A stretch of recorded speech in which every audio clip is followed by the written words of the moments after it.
President Biden is prepared to remove sanctions on Iran, the world's leading state sponsor of terrorism, to resume compliance with the Obama administration's controversial Iran nuclear deal. And this is essentially coming to Iran on Iran's terms.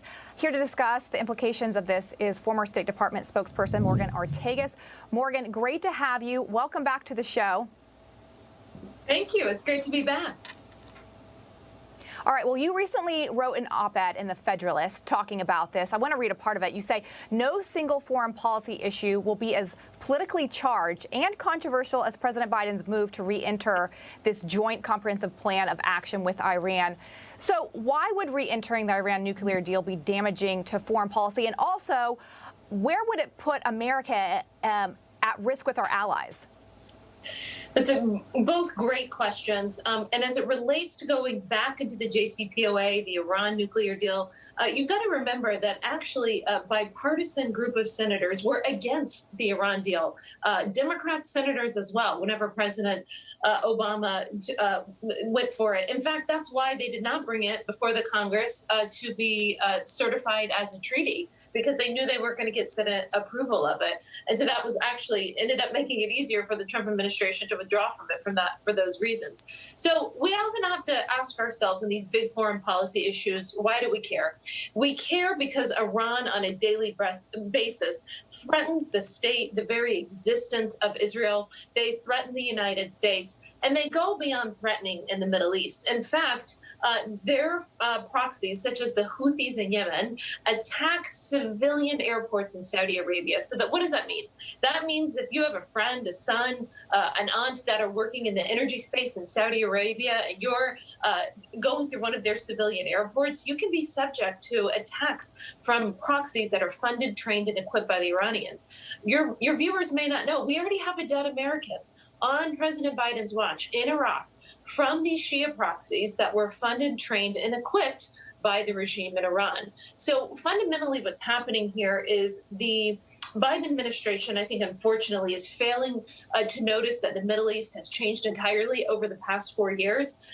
Israel, historic peace agreements. We didn't have them for 26 years. Then we had 4 agreements with Arab states and the state of Israel on peaceful and normal relationships. These are massive, massive accomplishments that when you work in foreign policy, like Sean has in the past and like I have, these are things that you spend your whole career working on to see happen.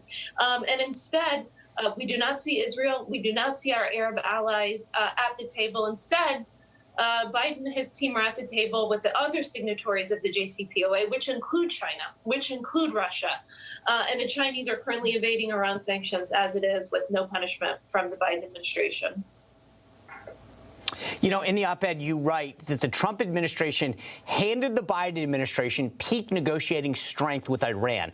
So yeah. What did President Trump do that Biden's not doing?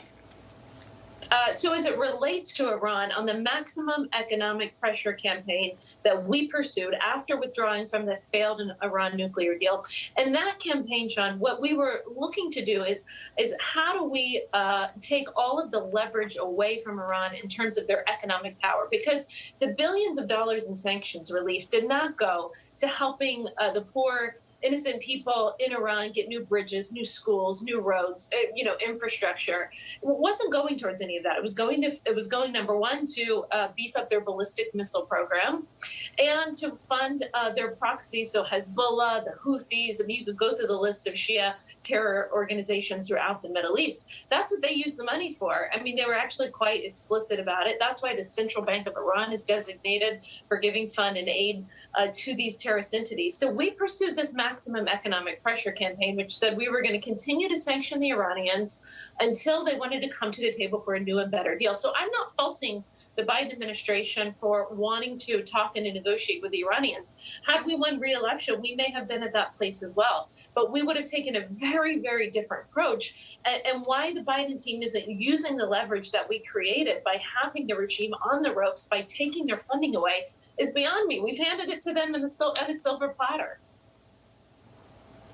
Yeah.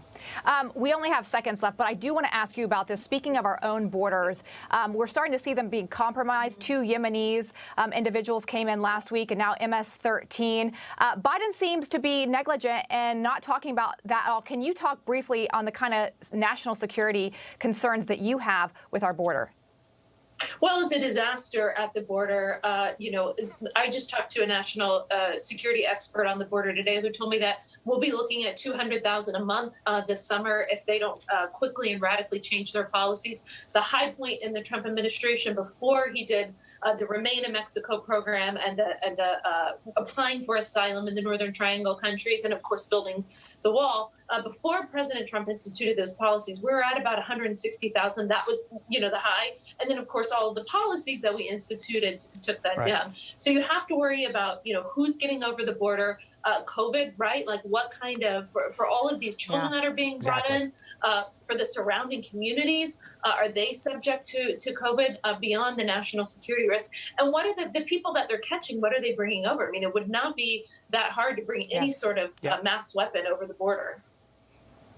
Agreed. Morgan, it's always great to have you. I wish we had more time to continue to discuss. Hope to have you back soon. Great to see you. Thank you. We love it. No, you don't. Hey, I'm Rob Finnerty. Thanks for watching. If you enjoyed this video, please join the conversation in the comments below. Don't forget to subscribe, too.